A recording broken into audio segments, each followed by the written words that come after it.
Guys, welcome back to your number one FPL channel here in the 254. I am your host doing the most. My name is Eddie. In this video, we get to discuss the wish list. This is where we discuss the players that caught our attention during the previous game week and have been consistent since game week 1.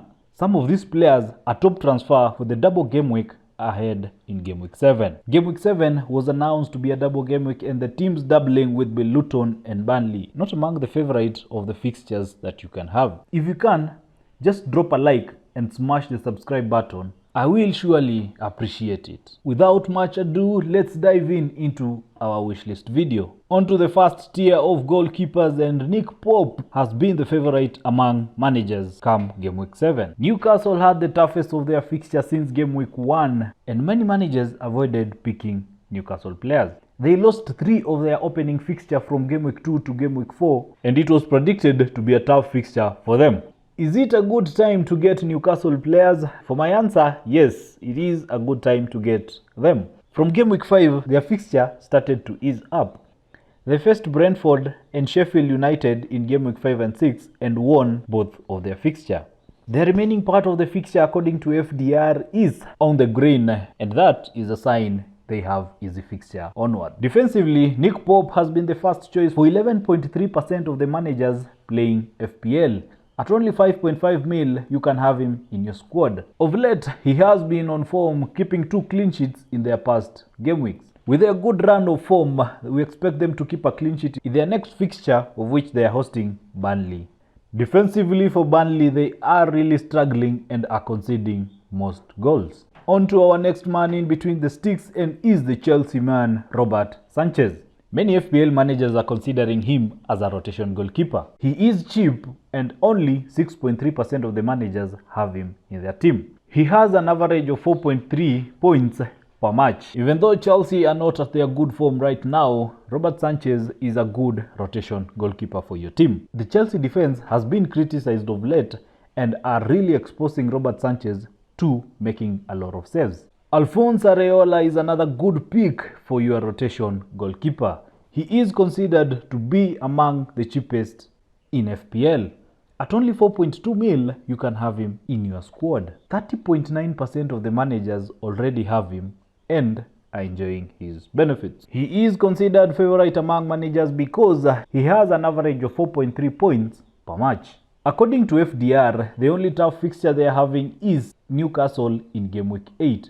They are facing Sheffield United in game week 7, and it is ranked a highly game for Areola to keep a clean sheet. Let me know what options you are using as goalkeepers in the comment section below. On to the defense, and yes, it is a double up for the Newcastle boys, Kieran Trippier and Fabian Schär. And as I said before, Newcastle onwards have a good run of fixture ahead of them. Judging by in what we saw in their game in game week 6, Newcastle were pretty much attacking and ended up scoring 8 goals. Kieran Trippier had a hat-trick of assists under his name. He got 18 points from game week 6, bagging in 3 bonus points. Depending on your budget, you can either go for Fabian Schär, Botman, or Dan Burn. Up next is a double game week player, and it is Issa Kabore from Luton Town. For the few managers looking to have a double game week player in their team, you can replace Chilwell and get in Issa Kabore into your team. If you've had a chance to watch any of the Luton games,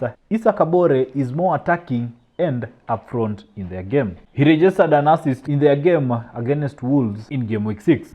He is also considered to be a low budget defender. With only 0.4, you can have him into your squad. Only 5% of the managers have selected him into their team. But we can all agree it is just because of the double game week that managers are getting him. He is not a favorite candidate for pick because Luton Town have not won any fixture since game week 1. And it has been tough for their defense as they have conceded a goal in every fixture that they have played. Let me know what you managers are thinking of ahead of game week 7 concerning your defense. On to my midfield, and most of the picks of the players that we have selected are premium players. Number 1 in my tier list is Bruno Fernandes from Manchester United.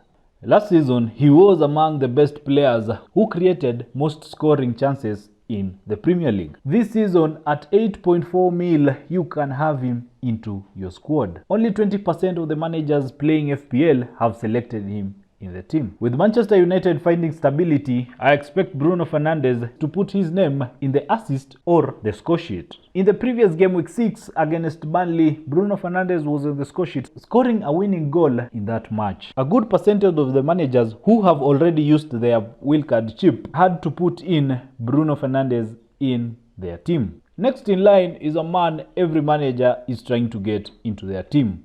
Mohamed Salah from Liverpool. At 12.5 mil, he is not cheap. He is considered to be a premium asset in the midfield. Mo Salah has not blanked in any of the game week since game week 1. He has an average of 7.2 points per match. Currently, he sits third under best performing midfielders in the Premier League. Only Son and Saka are just a point ahead of him. He has 43 points, they have 44. Considering the form that Mo Salah is and that of Liverpool, he is among the favorite pick amongst FPL managers. They are facing Tottenham Hotspur in game week 7 and Brighton in game week 8. According to FDR, from game week 9, they have easy fixtures. Martin Odegaard is in my list also, and he is among the favorite pick among the managers. 8.5 mil is his price, and 21% of the managers have selected him into their squad. He has an average of 4.3 points per every match that he has played. This season, Odegaard has not been left behind, as he is always assisting his team in winning.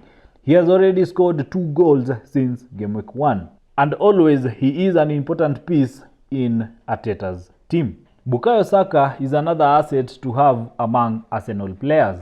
He is also on set pieces and a favorite pick. Lastly, let's move into our forwards. 4.6% of the managers have already brought in Carlton Morris from Luton Town. He is an easy getaway of Jackson replacement in game week 7. Jackson received his 5th yellow card in game week 6 and will miss game week 7.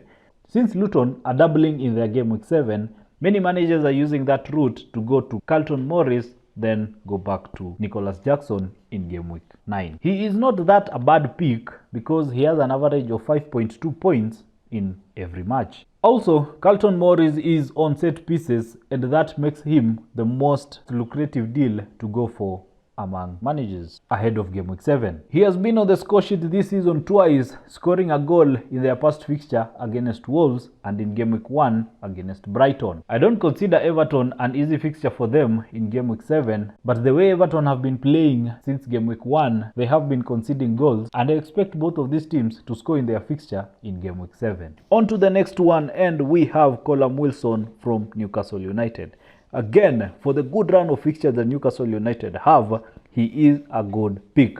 The only problem with Callum Wilson is that his minutes are always affected, with him being a rotation risk against Isak. Only 6.2% of the managers have selected him, whereas he keeps an average of 4 points per match. Callum Wilson has been on form, and he has scored in the last 3 consecutive fixtures that they've had. Darwin Núñez has been another man on the mark for the previous game weeks.